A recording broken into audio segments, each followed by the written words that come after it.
know the full state of the meta from this one series, and maybe SKT just wants to try some stuff. Remember Faker, famous for banning Garen Galio Gangplank back when you had 3 bans. He was all about trying out some things, and this is the series to try things out on. Notice they will ban Braum, so that means that a lot is left open, including the Jace, the Ryze, many picks that could be first picked in future series, and maybe Faker just plays his 10th game on Lissandra. He's currently 8-1.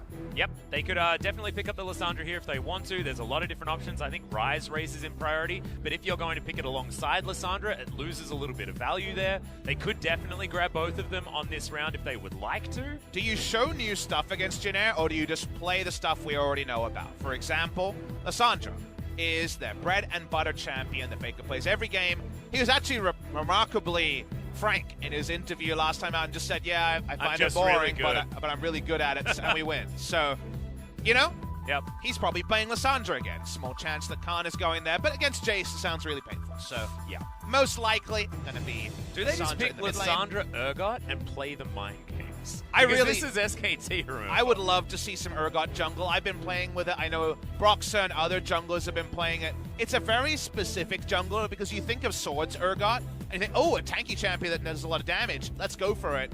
But it's actually a lot more on the damage side and way less on the tanky side. So I think kind of thinking of it as an AD Elise is the right way to go, and that means it's going to be a bit more situational. So no Urgot lock-ins, no Urgot played in Challenger's career yet either. Yeah. So I think we will see it this week, but not necessarily going to be in match number 1. And speaking of Elises, here's the actual Elise on the side of Jin-air.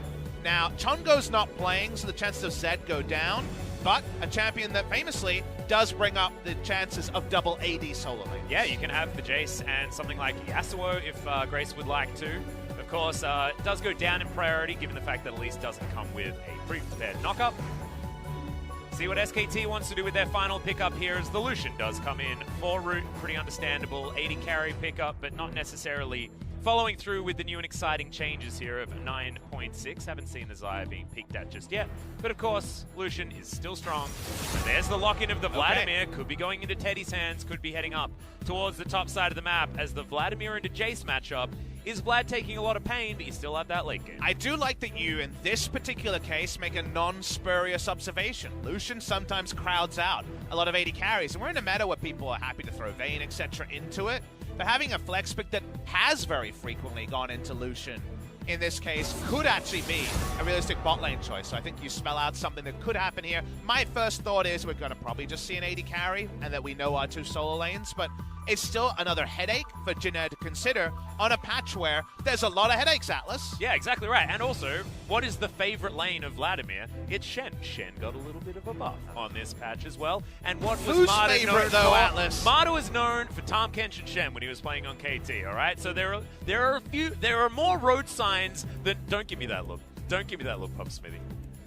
Vlad Shen sucks to duo lane, by the way, but it does. But Sandbox have created contagion that a lot of teams really support. They just like picking it, man, and it keeps winning. All right, Sion's going to be banned. The Draven is going to be taken away from Teddy. Root just doesn't want to be Draven on the bottom side of the map. You can understand that one, as Thresh is going to hit the dust as well, so not going to have the wife steal bottom lane. For Jin-air to have some extra power, and in fact, the Lucian's ran out of his best friends on the bottom side, with the Braum and the Thresh both being banned. Galio also gone. Rakan is pretty high now in terms of supports that's available.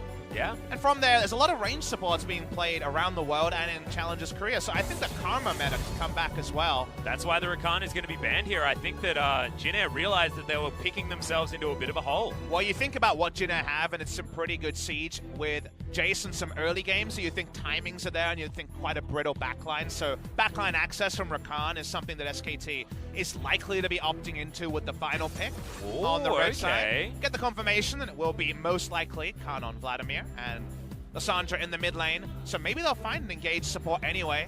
Wouldn't it be amusing to see Orin come back, or Nautilus that was buffed on this match? Both those champions changed, and maybe those are the best engaged supports available.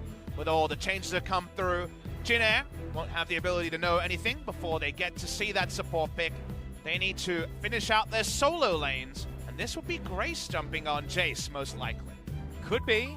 could also be the decided pick against the Vladimir. I know a lot of Korean top laners do like to pick up the Aatrox into the Vlad. They like that matchup. Grievous Wounds is going to be there without. The Execution is calling. That they will be building anyway, most likely. Alistar to be picked up by Kellin, probably one of the last remaining supports here that you'd want to go towards as far as the higher tier, because there's been 4 bans already. 5 with the Galio being there as well. I'm feeling the Ornn or the Nautilus. I think Nautilus has to come in, doesn't it? It used to be just a pick into Thresh because of how the hook mechanics were. But actually, are we seeing a very creative support choice here? We're not. It's just going to be the Morgana. We haven't seen reworked and Morgana. Much higher tier. And yes, it does make sense. The Morgana actually, it's not really been a pick in Korea. Been much more of a favorite in other regions. That being said, Joker just had a pop-off performance on the Morgana in the end of last week. Now, Joker is a Morgana one-trick of repute from years past, but cool to see it here. Again, it makes sense against an engaged support like Alistar. I don't think that was their original plan, but the Alistar pickup, Morgana, answer in the duo lane. It also means that Clid will be able to play around other lanes. He can either baby the Vladimir or get some ganks going in mid lane and be pretty self-sufficient when it comes to bot lane plays. And we can see the confirmation will be the Jace on the top side of the map, so you're exactly right, Grace. Will be heading towards the mid lane. Unless they do some funny shenanigans and just switch their players into different lanes, we'll have to see exactly how this one is going to go. But I like Jin Air's lanes so far. Fair bit of power, and we'll see how Jace is going to fare now that we do have the base numbers nerf. It's not a base damages, it's base everything. Pretty much for Jace has been hit, just to tone him down a little bit in the early stages of the game. We'll see how it works out here for Lindarang. I thought maybe Jace mid lane, but Grace going to be on the Aatrox. I say this because I feel like Aatrox mid lane was looking very ordinary. Oh yeah, when we saw it last week. Crushed on that champion. It feels like it's too easy to take advantage of, and Lissandra, of course, one of the most reliable gank assisters. So we'll see if the matchup can go a little bit better this time for Grace. Faker is on Lissandra, so sadly, guys, we can't show you the new stuff. In fact, we promised a whole lot of new, and you know what? Papa keeps his promises. We've got a long week ahead of us, but game number 1, you got to ease him into it, Papa Smith. You got to ease him into it. Everyone gets a mulligan, and we'll call game 1 a mulligan. Yeah, game 1. We're still going to be checking out a few things here because the Ezreal change is live, so we'll see how that goes in the hands of Teddy here in game number 1.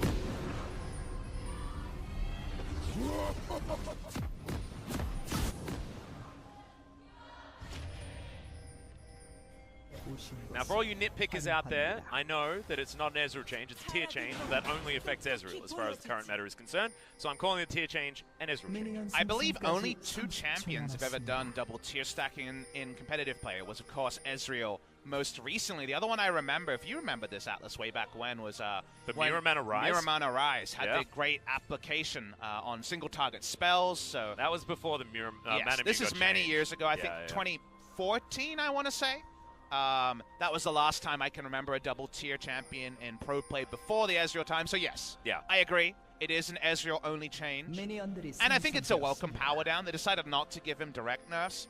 As Minikim and the analyst are talking about, there's many different disagreements on how you can proceed. You can just ignore double tier, go back to the Blade of Ruin King build. I think Teddy was actually the one that often ignored it in a lot of his games in general. He delayed it, I think, more than he ignored it. I think he would very often go Blade and then just work into the tier if the game was extending. If the game is still going to extend, the replacement that actually doesn't shift the power that much is Luden's. Luden's can actually fit the spot and get 20% CDR and build pretty similarly. It takes the bad end of a trade at level 1, but I'm sure things will stabilize. But again, no one really is 100% clear. We see more Malmortius built a little bit more than it was previously. We see a lot of double AP in games, this time on the side of SKT. So we'll wait and see what Teddy's interpretation is. So he's coming for a level 2 gank on Elise. You almost never see this. Yeah, exactly. Repel's going to be used. Can he actually find the Cocoon? The red buff is ticking. Clid in great position, but Faker flashes a little bit early. Not going to be able to get any counter gank working here on the side of SKT. One of the reasons it took so long for Elise to come back into the meta was the free level 3 that used to exist became a free level 2, and Elise's level 2 is way weaker. But after taking the bad level 1 trade, Faker realized he was too far up the map and actually had to flash to a level 2 Elise, which is a relatively large win for jungle Elise. Yeah, absolutely. So she's going to move up towards her top side, takes a Rift Scuttler, and will also be able to gobble up the blue buff as well. This is the Cloth 5 start that we've seen a few times here for Vladimir's on the top side of the map. Khan likes Cloth 5 a little bit more than others as well. A bit of an OG shout-out. I like it. I was going to say, brings a tear to your eye, because we had a time when... Only one. There'd be 3 to 4 champions a game taking Cloth 5 in different roles. Remember when Graves 80 carry was super overpowered in the 2v2, so 80 carries had to start Cloth 5 just to get through the lane. We've had many different metas, and Doran's items were rebuffed over time to give you Doran's shield becoming a viable option in a lot of hard lanes. But yeah, it is definitely an OG build. It's to get you through the early game, and guess what Vlad likes to do? He likes to grin and bear it until you know that he's the one grinning around 35 minutes. So because of that, Khan just going to grin and bear it. We'll see if this also means that Clid just doesn't play around top lane, and like we mentioned, ignores bot, ignores top, and just camps mid. Well, Faker is certainly someone that's going to need a little bit of help until that flash does come back off cooldown, because right now Grace is having a pretty good time here in this lane because Faker needs to respect the elite gank so much more. Back coming in here from Teddy, wants to get home as soon as possible and teleport back in theory, but he's going to stop it. Binding is going to land. We'll see whether the bait is actually going to be effective here, and it's not. We're not going to move too much further forward. It's okay, Faker, 200 health, moves back, has the aftershock, so has to use it. But he might need to teleport back relatively early and may not get the back timing that he wanted. I wonder if you consider a super next level play there and try to deny the aftershock by flashing early. Because what happens is that when the W arms, you're in aftershock range. So you're in W range, Ring of Frost range, so the aftershock will always come. I just saw that interaction in my head and I was like, what if? But yes, able to get aftershock, therefore the solo kill potential was gone. However, Grace trading way better than the last time we saw the Aatrox mid lane here. We haven't seen Clid find a timing with Faker's flash down. Maybe he's not incentivized to go for any play and be afraid of a counter gank. And the end result is that Faker is being respectful, but not to any meaningful CS discrepancy in the 1v1. That being said, I actually feel like getting a good back timing as the Aatrox in a lane versus the teleport Lissandra is a hugely good thing for the Aatrox lane. We saw Dove fall behind incredibly far purely because of that. In his particular matchup, don't think it was against Lissandra, but it was against a similar matchup. Right now, Jin-seong are going to get some priority here in this bottom side of the map. So C saw Faker, and he saw that a ward had been placed recently, but he doesn't know that Clid's behind him. He doesn't have that extra information because he saw Faker, so Clid is actually unscouted. This is a secret agent Jarvan right now, as Root and Kellin are going to move into lane. Completely unbeknownst to them is Clid down here. Can he get the flag and drag? Will he use the flash? There he is, doesn't even need to as Kellin. He knows that he's dead, gets the aftershock. Oh, the last auto attack is going to come in from Martyr as now Faker. Swifty boots on, even though he hasn't purchased them yet, dodges the cocoon and keeps himself alive. There's swift moves from Faker to stay alive, but man, was it fortunate. He tried to do the problem solving. They saw a ward was placed recently. They saw Faker there and they said, oh, it was just placed by Faker. But because the ward was actually about 6 to 7 seconds later in terms of how long ago it was placed, there was that off chance it was the jungler. We knew it was a confirmed jungler ward. And that means that completely unspotted is Clid.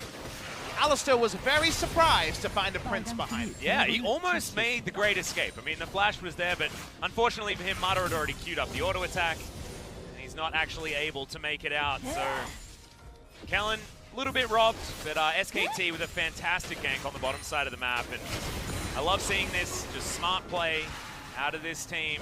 SKT, they don't necessarily need to try super hard in this particular matchup, but you can see how much respect they're paying to Jin-seong.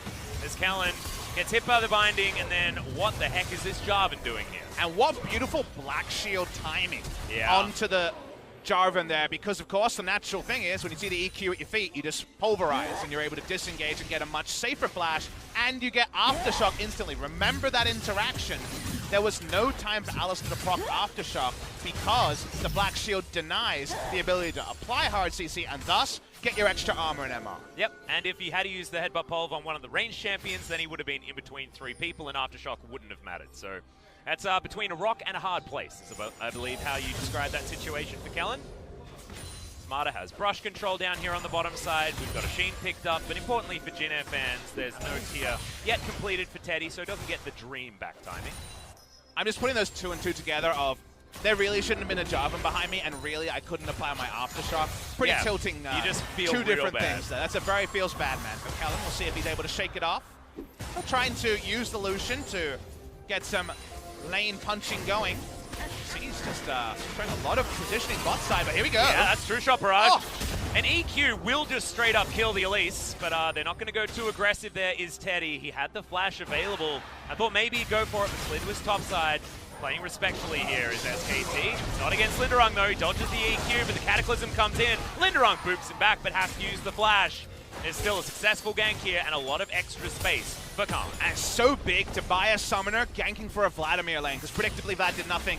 Yeah. When it came to gank assist, didn't really see a kill in his future with the ultimates, didn't bother using it at level 1, but gets the summoner, so a big service done for his top laner. Does Clid do? See, he's going to use the time though, to steal away the enemy blue. Yep, and also they had priority in the mid lane, so this is a little bit of overflow from that early gank from C's, allowing Grace to have a little bit of a better time here in this laning phase. He's got himself a shield, and almost has a stopwatch online with a couple of long swords, but he's kept up in farm, and Faker has to make his way back with his Lost Chapter now purchased, and will once again lose some creeps underneath this turret. That's a turret plate already going down in favor of the Aatrox. That definitely has gone better than expected from what we were presuming the matchup would look, especially after our last Aatrox got pummeled. Oh yeah. At the end of last week.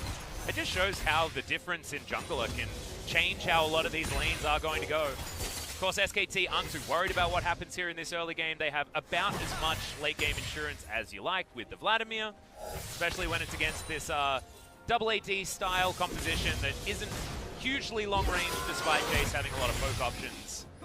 SKT should be pretty comfortable moving into front-to-back team fighting in the late. And the moment we had Camille ripped away from the jungle pool, we haven't really had Elise versus Jarvan levels of pressure in terms of both sides opting into very strong ganking junglers come level 2 or level 3, respectively. So kind of nice to see swing matchups, because there's a lot of matchups that are much more 55-45 than, say, 70-30. So cool to see little changes like that. Ooh, that's a nice little knock-up, but no more Umbral dashes means that Grace is unable to follow up with the second one. Clid finds C, so look at how much damage he's taking! Cocoon is gonna miss, and I don't think C's has too many ways out here. The repel, choose your death there, as Clid is gonna be able to pick up the kill, but not after dying. Grace has the world ender, but he should get taken down. The Soul Shackles is in. Trying to wait it out. Is looking for it, yeah, exactly right. Faker does find the ultimate. Oh no, he short arms!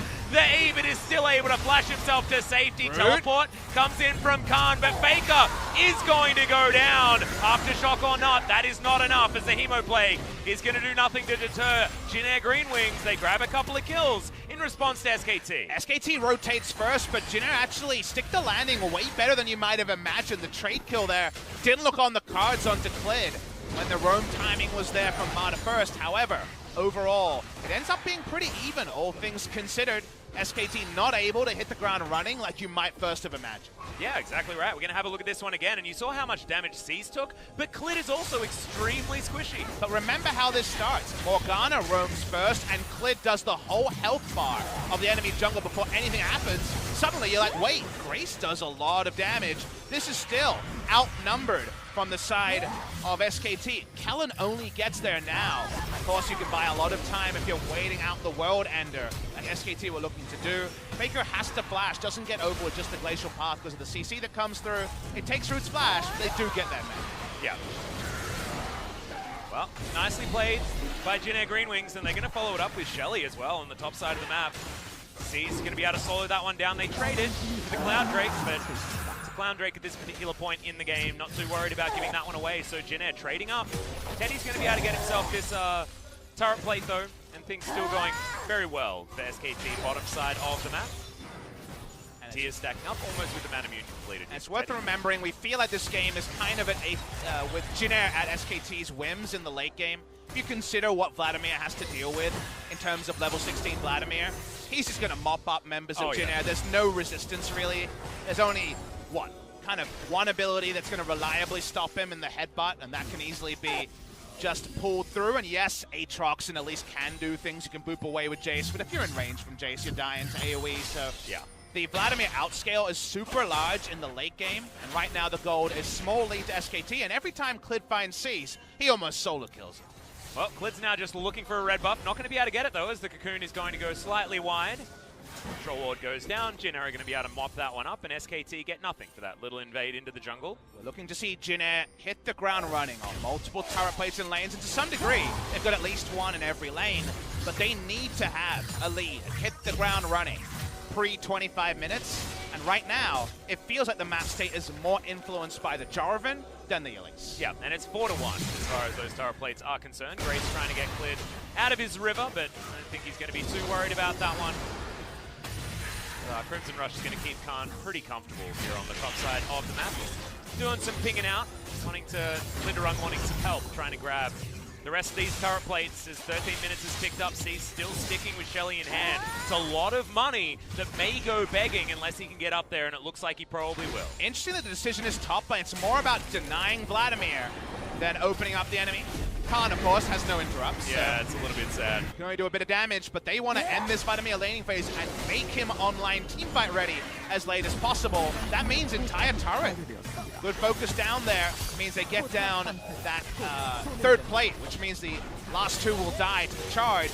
Teddy will eventually be able to answer on the bot side, but they're going for inner turret damage as well. Yeah, exactly. Shelly's going to get a hell of a lot of damage here, and the power of Jace is a lot to do with being able to destroy turrets very early. So you can see that turret goes down very, very far. And they're actually feeling strong enough to defend this turret as well. They understand that Lyssandra's picking up blue. You'll notice that Faker is spotted going for a blue transfer. Yeah. That means that two members are around blue. You can see the Vladimir, therefore, you don't need to give up the bot lane turret, so it doesn't even end up being the entire turret's worth of plates. The turret plating is now worn off, so a nice gold injection means 7 to 3 plates in the early game. That's why Jin-seong stayed competitive in game number 1. Yep, fair bit of extra power being picked up here from Teddy because Mata also has the Ardent Sensor already completed. So Teddy will have a lot of on-hit damage. These Mystic Shots will be hurting as his Mirror Mana transformation is about to come in as well. It was a relatively late tier, so still might have a few hundred mana to go. But Iceborne Gauntlet, very, very close. Those two items that we talk about with the Ezreal are going to be there, and the side laners of Lysandra and Vladimir are going to be pretty comfortable as we move into this mid-game. It's where SKT want to stabilize. But before that mid-game, before the true stabilization, the turret plates, 5 of which being around Lindarang, allows him to have double Dirk for poke and also Executioner's Calling. So the Executioner's Calling is a snowball choice here. It means they don't have to only group. They can try to all in, but at this timing, Jarvan's going to get their thirst. Yep, Emo Plague is going to come up. That's already a lot of damage down. He wants the Crimson Rush. The flash comes in from Khan, but doesn't get the Tides of Blood. Clid has his flash, though. The Cataclysm comes in and sees. Can't get there in time. Flashing upwards for a Boots 1 jungler to get you there. Wasn't actually going to buy the sort of time that Lindarang wanted, so that means important gold goes the way of SKT. You'll notice that the bounty system has been updated, so it's the same as a 450 gold bounty on the Jarvan, but it's only the bonus gold. It doesn't include the 300 from the kill. Yeah, just going to be that 150, but it is exactly what you're used to as Faker throws out the claw, but doesn't take it, which is lucky. This season's here in this mid lane. Mata taking a lot of damage there, bottom side, as the Culling's just going to do it. That was the combo, and Teddy might be in trouble here as well. He flashes away, but it's not enough. Double kill comes in for Root, who's down to about 150 health, but it doesn't matter. He can even kite up to his jungler as well. They cull the Morgana super quickly. That's why Morgana wasn't seen in the Lucian meta, because she offers nothing, right? Cullen just kills her and Black Shield doesn't provide anything. It is a stable 2v2 choice, but in the 2v2, Jin just get a massive lead. Exactly, that's a 600 gold bounty now on top of Root, or 300 gold. Should we transition the language around it here as well? Should we say 300 gold bounty? What do you think? What's your idea? I think the bounty is the bonus gold, 300 gold, and we have to retrain the viewers, but I think the gold bounty will remain the same. All right, let's call the bounty 300 at this point in time. But that is a big one. That's the old 600s. We're going to see it again. Mata just gets hold in because they had a lane war down and dies. Because guess what? You put your Black Shield down, you get cold because you've already been CC'd. Yep. And that just ends up being Teddy paying for the sins of his duo laner there. That's a really big 2v2 moment. And importantly, it's all the way back to Root and Kellin. They don't have Nova in the lineup anymore. They're going back to the duo that played a lot of time and split scrim time with Stitch and Nova back in the day. So shout out to Root and Kellin. It's a nice confidence boost to get the 2v2 kill. Yeah, well, Mata and Teddy are still going to be pretty comfortable here, as Teddy does have that 2 items that he very much likes. Clid throws down his standard on top of Kellin, but Kellin's not going to be too worried. Next Cloud Drake is now available, and Jin-seong look to be taking that one away. I don't know whether SKT are going to throw in too many chips into this particular pool, because it's the second Cloud Drake, so they're not too worried about it. Okay, we are only going to have Mountains available, so no Infernal Drakes this game around, but thankfully the Mountain Drake is going to be the next one. That might actually start up some fighting. This game, very, very close here at this stage. We joked about the 94-minute game, but... I mean, thankfully Riot Games listened to my public whinging, I'll call it, and changed a lot of how the game works to the scaling Barons and Elders do make it a bit of a problem. It's almost impossible to go over 70 now, I feel like. Yeah. 60-minute games can happen, but they're few and far between, and the 8.1 meta is in our rear view meta and then some. Right now, remember that Jin-seong have a comp that spikes now, so SKT just need to make sure that in the next 7 minutes or so, they don't allow Jin-seong a Baron by taking a poor team fight before their items are ready. But this dive, it's happened now. Yep, that's a fantastic knock-up. The Cataclysm's going to come in there, and there is nothing that Lindarang can do. A lot of money was on his back as well. It is the Jarvan that grabs that kill. Vladimir was bottom side of the map, but Faker's going to get an assist. That ain't a bad thing here for SKT. It's extra gold around the Jarvan, which means his frontline damage build. Notice not Cinderhawk this game, but damage Jarvan. Also going for G8 very early. He's gonna have it nice and early. That's a nice way to use your snowball lead, because you do damage and dive hard. Speaking of diving. Yeah, big flash cocoon into a minion there from C's. Bad news bears most likely, but Grace does still get a flash out of Faker. He's still walking, but he's walking quickly enough to get out of the way of the World Ender and the flash from the Atrium. Now, we don't have a listen-in, but you would assume there was a very decisive shot call going on in that one. They were really feeling it. C's, unfortunately, you know, the cocoon getting bought by the minions is a very simple mechanic, so I'm guessing he just saw something that wasn't there. End result is some summoners down, and the next time, potentially some turnarounds for SKT. Trading flashes, though, as C's versus Faker isn't that bad, I guess. I mean, you'd pseudo take it. That being said, C's is going to be pretty easy to kill. For all of the high damage on the side of SKT, even Khan probably pop the Spider Lady pretty quickly. I misread Grace's Umbral Dash for a flash, so not actually as much of a huge deal here. For Jin-seong Green Wings, but not having the World Ender for the next little while might be a problem.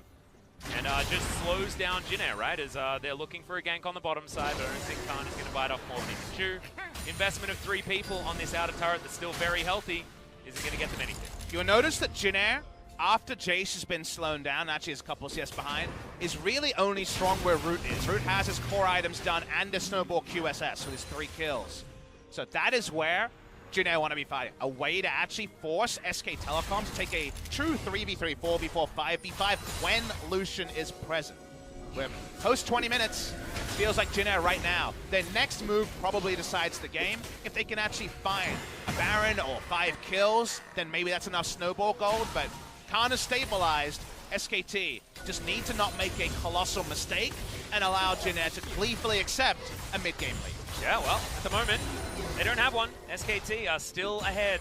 It's 1 turret each, and making up for the lack of turret plates that SKT picked up by getting those that extra kill, and also picking up some of the bounties that Jin-seong had on offer to. And we'll keep bringing this up, but a reminder, Lucian has effectively a 750 gold banner by 9.5 standards, and it's 600 gold onto the side of the Jarvan. The 300 remove, like in your solo queue games, is now reflected in pro games and Korea. So when we say they have a bounty of this, then that's exactly what it means. 700 is the old 1,000. Oh, the flash in! Teddy actually going to be able to get out of there with just the Arcane Shift as Root throws down his QSS. I think that was before the Soul Shackles actually went off, unless he Captain Jacked it. I believe he Captain Jacked it. I'm going to give him full credit there. We'll get a replay maybe to confirm that. But he's feeling pretty good, Atlas. They're trying to push up. They're feeling like now's the time, but now multiple flashes are down. And Faker might be licking his lips and saying, I'm going to make someone pay for it. Yep, Black Shield not available. As you can see, Faker, he claws out though, so not going to start any fights. Here are SKT. They understand, not necessarily superpowered now, but if this game keeps going the way it is, they'll be superpowered later. I mean, the flashes look silly because no kills go down, but if you just wait it out and get outscaled, that's pretty silly too. Yeah, it's like some of those Baron calls that we were talking about last week, right? Especially by Sandbox. They have to make a play like that in order to make their comp relevant. So I like this from Jin-seong as Teddy barely gets scratched by the Cocoon. I actually wonder, what's a longer range go shot these days? Lee Sin Q max range or Cocoon max range? It might be Lee Sin Q by about 100 units I think it is after the buff a little while ago. They're both very long, so I was just inspecting that from the side rush. They almost able to hit Ezreal in the middle of the lane. Speaking of the middle of the lane. Yeah, Mata has to flash. Has to get out of the way of those Infernal Chains, and he's so squishy with this Ardent Sensor build. I'm going to say this. Control.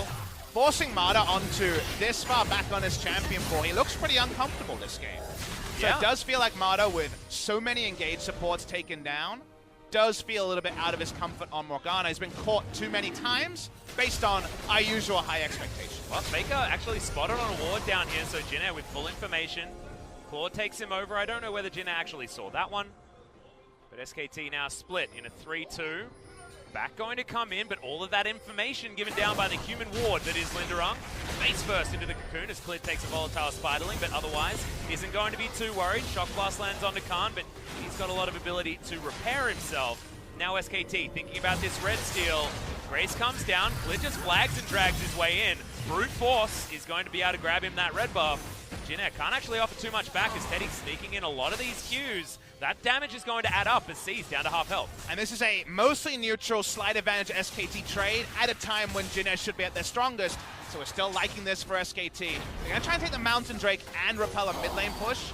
Turret's pretty healthy, so they should be fine. Yeah, it's actually a really great claw to come in there from Faker, because if Jin-seong had have made any aggressive plays towards the turret, then he would have had a fantastic opportunity for a 5-man Ring of Frost. So SKT use that, they grab themselves the Mountain Drake, and they're just slowly getting further and further ahead at the time in the game where they shouldn't be. And this is where I believe Jin-seong's items never get relatively better compared to what 1,000 gold in SKT's items does for 1,000 gold in Jin-seong's items. They got double pen, a lot of members, a couple of black cleavers.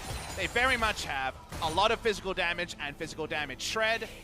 A modicum of magic damage, but obviously C's doesn't have much going, so given flat pen and just how games work, they never get stronger than they are right now. It feels like every extra item on Vladimir especially is just going to burn a hole in the pockets of Jin-seong. So because of that, if they can't get something done now, and we're around that 25 magic number that we spoke about earlier in terms of game timers, SKT are probably fine to frustrate. Of course, it probably frustrates their fans who want to see them just roll over Jin-seong, but if they just hold strong for another 5 to 7 minutes, almost every scenario should be advantage SKT. Yeah, I'm not going to lie to you, I actually really like this from SKT though, so I want to reassure the fans that watching a game like this where SKT are showing so much discipline should actually make you happy for what SKT can accomplish in the future, especially if they are our representative going over to MSI. Maybe the power rankings for ESPN are correct. But it's basically nameplates off, I agree, nameplates on, I disagree, right? That's why the thing is, yes, if it's an even matchup, because it's Jin-seong, you understand why people might give you pause. So yeah. We don't have any full thoughts about it, but it is something that it's worth ruminating on, because right now, SKT are mostly incentivized to wait out, so unfortunately, the lull state that we always talk about is largely upon us, because SKT aren't going to be over-eager at the 25-minute mark. Yeah, I'll see whether we get that in game number 2. Faker going to throw out a cube, but doesn't actually find Grace with it, as they're just jockeying for position around this lane on the top side of the map. Teddy does get some free time here with this outer turret in the mid lane, and it looks like Jin are actually not interested in fighting him. These Qs are starting to do a lot of damage, as the True Shot Barrage is going to be missed, but does clip them in waves, so SKT can continue shoving relentlessly into this turret. But notice they're playing in an open lane, a long lane. Faker's on a very safe champion with flash up. They're very much choosing spots where they're not going to be collapsed on and forced to fight. Wow, Root's in a whole lot of trouble here as he's by himself under the turret. Marta moves up, Kellin has to get over here. I believe that was a Hex Flash, but he's now got his flash on cooldown, definitely. Remember your ARAM tier list, Lucian and Alistair down as his engage. Oh no, that's just going to be the Cocoon right into the Black Shield as Faker wanting a re-engage does actually get down there. Teddy just pops the Aatrox. Didn't even have time to use the World Ender as a Frozen Thrall. Stops any sort of engagement from Jin-seong. And our SKT just going to run to the Baron. ARAM tier list confirmed. This is why they were just playing through the mid lane. Ezreal can poke out turrets, poke out health bars, and now they're just all in on the Baron. And unfortunately, Jin-seong, they might have just given this one up. Yep, this is exactly what we were talking about before. Jin-seong weren't allowed to let the game get to this point. The Baron just gets shredded. Mountain Drake was in there, but SKT had no contest from Jin-seong whatsoever. And this game went from what you were talking about, very slow and steady for SKT, to just an explosion. One pick turns into a Baron, and now it just really looks like Jin-air don't have a way back in. If you're a 10th place team, you have to pick your poison. Do you pick a late game scaling comp and lose in the early game, or do you try to get early game leads and then inevitably reach some spots where if you make a mistake, your window is closed? And it was the latter. In this particular game, C's has been trying to make things happen, but whether it's from small errors or, in this case, a good Black Shield timing, it's been a little bit too little, right? Unfortunately, Elise has got that single target cocoon. The Black Shield is on point. They're able to take down a member, they take down a Baron, and now, unfortunately, I think Jin-air, while they won't know it for sure until it's official, might already have to start recouping for game number 2, unless SKT makes some pretty seismic mistakes. Yeah, let's just say that the fat lady is warming up her larynx at this particular point in time. She's ready to let go with that first ballad. As Jin-air are really struggling here as Faker, he's just moving some Baron minions into Grace. Out of interest, when you think of the fat lady singing, is it a tenor kind of thing? A tenor song, you know, like it's a soprano. I feel like it's a soprano. I think you need it like high pitch in order for it to be like, to get the full resonance of this is all over. Now you've obviously got some big lungs on you. Can you do any of that kind of tenor, kind of like really deep singing? I mean, I used to be better at it than I am now. I'd love to hear it, Atlas. Maybe I'll script something out. Yeah, maybe we can save that for your private content on maybe your stream instead of putting it on the LCK. I'm all about my private content, Atlas. I didn't realize that came out real badly. Okay, SKT going to move into a 1-1-3. As this game moves on, as Root looking for Khan. Actually doing a lot of damage here, but the pull is still available. And he's still going aggressive.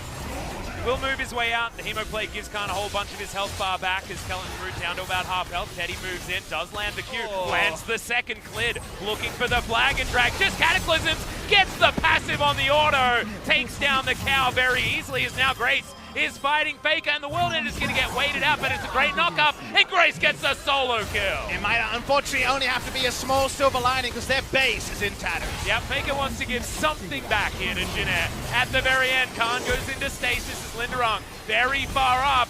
You can see Teddy just going so aggressively though as sees the Spiderlings trying to save him, and will do as he makes his way back to the fountain.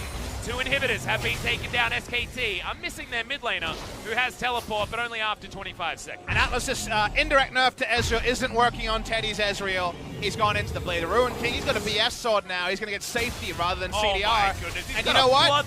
It means his Qs do more damage at this time. Yeah, exactly right. It's real scary stuff. And it's sort of a pseudo buff. You're exactly right. To 30-minute Ezreal. 40-minute Ezreal? No. That's way worse. But 30-minute Ezreal? He's real scary. Or if you think about it another way, the safety of knowing your Scalen's going to get there and your shield is gone, but the temptation to just do straight up more damage earlier is now there. You have permanent Seraph Shield with a Bloodthirst and Papa Smithy. It's better.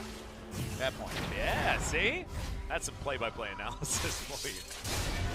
All right, SKT, the Baron is going to wear off, but the damage has been done. 7,000 gold is the lead now.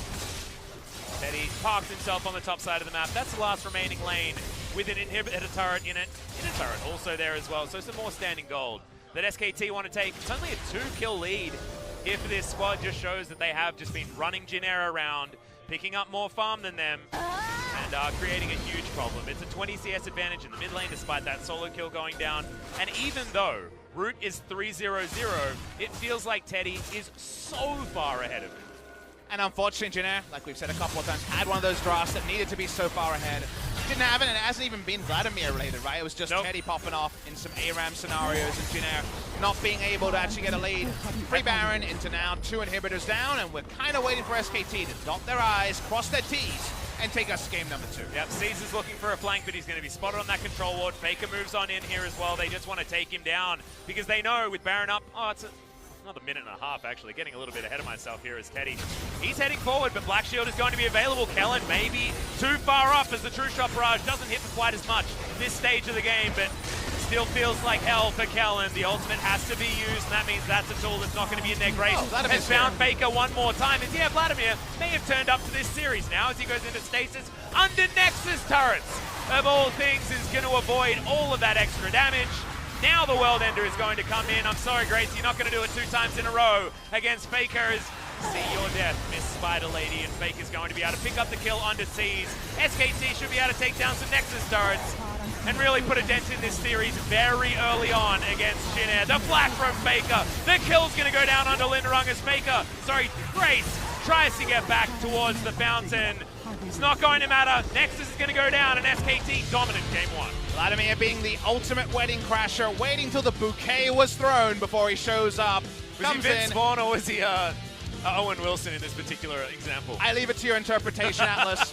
SK Telecom T1, it wasn't a outstandingly aggressive performance. They understood that Jin-air had the power spikes. After a couple of mistakes, they resolved to just wait their time. Because it was Jin-air, their time was quite inevitable. Yep. It came around Teddy, who will almost certainly pick up the MVP in game number 1.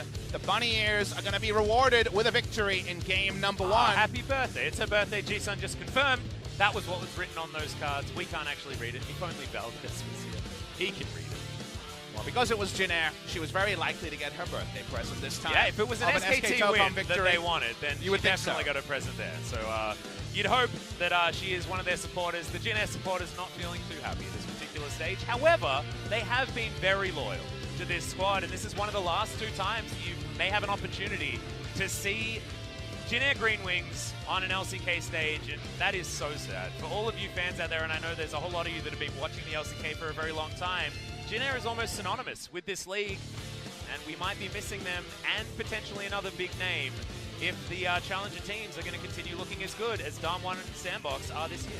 I'm not ready to give out my eulogy for Jin-air just yet. I know, we need to prepare people though, because it's a big deal, man. It is a real thing, because it is, at this point, almost expected that we will not be seeing them in summer. Hopefully, they can fight back for you LCK purists. I also want to give a very humble apology. I got everyone very excited about the champions we might see, and I couldn't deliver. We saw Silas on the ban list. Look at that. I'm just He's saying right there. that a lot of people, you know, their papa is someone that they hold to this high standard. They need him to be strong and to always be right. Do you remember the first time your papa was wrong? I know I do. Yeah, it was and because very of early that, on in our friendship. I misled everyone, and unfortunately, game number 1, it was a bit too sterile. It was a bit too standard. At some point when Jin-air couldn't get a big lead, it kind of played itself. So fingers crossed, the crazy stuff comes out game number 2. Yeah, that's exactly right. And I think Series 2 might be where we're looking to as well, because Gen.G versus Damwon, these are 2 teams that are a little bit more likely to bring out something slightly more crazy in order to get themselves an edge. Damwon are already locked into 5th, so they may as well play, you know, some Sona Tarek there on the bottom side of the map that has been disgusting in solo queue that we've seen. Speaking of disgusting, of course, Teddy did so much mid-game damage. Got his 2-item power spike, got his 3-item, then his 4-item, and then was just completely immovable. And used that to propel them towards that very early Baron and a very swift victory. It felt like this game slowed down really, really hard and then took off almost